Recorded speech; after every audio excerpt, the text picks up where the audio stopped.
अस्सलाम वालेकुम नाजरीन, इस वक्त आप देख रहे हैं हमारा चैनल दिलचस्प दुनिया। नाजरीन, आज हमारा टॉपिक ये है कि इमाम मेहदी का ज़हूर अनकरीब होने वाला है।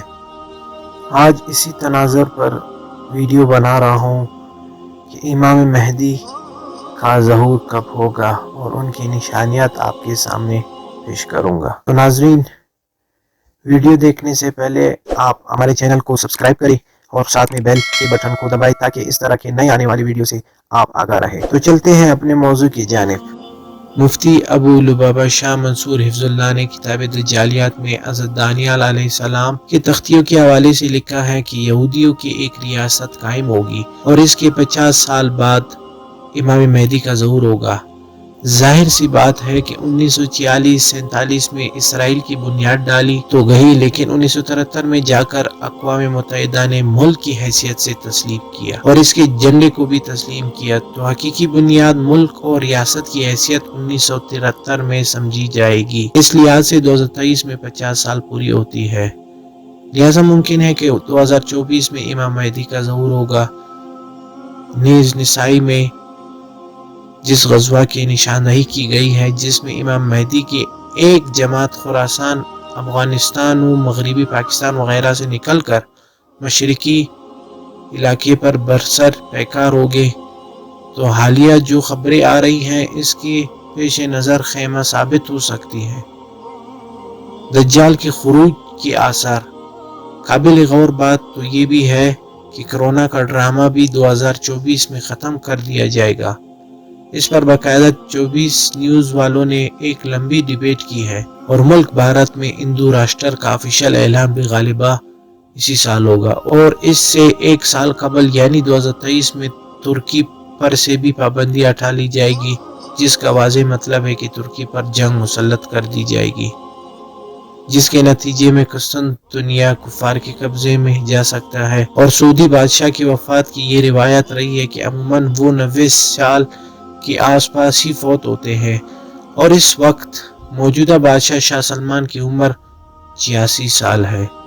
मुमकिन है कि वो 24-25 तक 90 के आसपास होंगे और खिलाफत उस्मानिया की सकूत की 100 साल भी 2023 तक पूरी होगी और खिलाफत उस्मानिया की सकूत की 100 साल भी 2023 में पूरी हो चुकी है।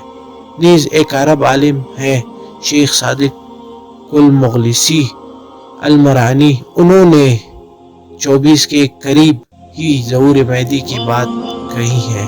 हासिल ये निकला कि ज़हूर मेहदी के लिहाज से ये 2 साल यानी 24 और 25 काफ़ी अहम है। एक बात बड़ी फिक्र में डालने वाली ये भी है कि उम्मत की मुख्तलिफ किस्म के ग्रोह इमाम मेहदी को तलाश भी कर रहे हैं। इस आजिज़ के पास ये भी खबर आई है कि मुख्तलिफ जहादी तंजीम के फिक्रमंद लीडरान इस वक्त बड़े फिक्रमंद है कि इमाम मेहदी की क़यादत में सारी दुनिया में जहाज शुरू किया जाए और वो इसके लिए इनकी तलाश में है।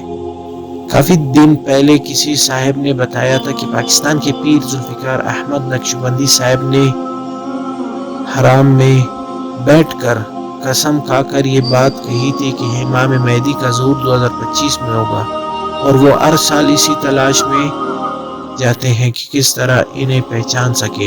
एक बात और याद आई, बड़े मज़े की बात है, बंदा मौलाना सज्जाद नोमानी साहब का एक बयान सुन रहा था जिसमें हज़रत ने सूरह कहफ की तफसीर करते हुए बड़ा अजीब नुक्ता पेश किया। फरमाया कि अल्लाह ने दज्जाल के फितनों का जिक्र सूरह कहफ में किया है और सूरह कहफ 15वीं पारा के नस्फ से शुरू होती है और इससे मालूम हुआ कि दज्जाल का खुरूज 15वीं सदी के नस्फ पर होगा। आगे फरमाया कि 16वां पारा शुरू होते होते दज्जाल का जिक्र ख़त्म हो जाता है, जिससे मालूम हुआ कि 16वीं सदी से कबल ही ये फितना ख़त्म हो जाएगा। मज़ीद ये भी फरमाया कि अल्लाह ताला ने दज्जाल के जिक्र से पहले बनी इसराइल का जिक्र किया है, जिससे ये मालूम होता है कि ये लोग इससे पहले काफ़ी चर्चे में होंगे, यानी इन्हें उरूज मिलेगा। अब हम हज़रात की इन बातों पर गौर करते हैं तो इससे भी यही अंदाज़ा निकल के सामने आता है कि کہ دجال کی 15ویں صدی کے نصف میں آنے کا امکان ہے اور حضرت مہدی اس سے تقریباً 5-6 سال قبل آئیں گے، اور اس وقت 1446 ہجری چل رہی ہے۔ 5-6 سال قبل مطلب 45-46 ہجری، جو انگریزی سال کے حساب سے 2024 اور 25 بنتے ہیں۔ امام مہدی کے ظہور کے بعد بہت ممکن ہے کہ 25 کے بعد امام مہدی کے قیادت میں تیسری عالمی اسلامی جنگ ہو۔ بہرحال آپ جس طرح بھی غور کریں، یہی 2 سال سامنے آئیں گے۔ معلوم ہوا کہ یہ 2 سال امت مسلمہ کے لیے بڑی اہمیت کی حامل ہے۔ اللہ تبارک و تعالی امت مسلمہ کے دجالی فتنوں اور سازشوں سے حفاظت فرمائے، آمین ثم آمین۔ ویڈیو پسند آنے کی صورت میں لائک کریں اور دوسروں کے ساتھ بھی یہ ضرور شیئر کریں تاکہ ہمارے مسلمان بھائی ان باتوں سے اور ان نشانیات سے آگاہ رہے اور موجودہ دور کے جو فتنے ہیں ان سے بھی بچے رہیں۔ اگر ہمارے سے کوئی غلطی یا کوئی کوتاہی ہوئی ہو اس ویڈیو میں، کوئی انفارمیشن، تو آپ پلیز ہمیں کمنٹ میں آگاہ کیجیے گا۔ تھینک یو جی، اور اس ناچیز کو اجازت دیجیے گا۔ تب تک کے لیے اللہ حافظ۔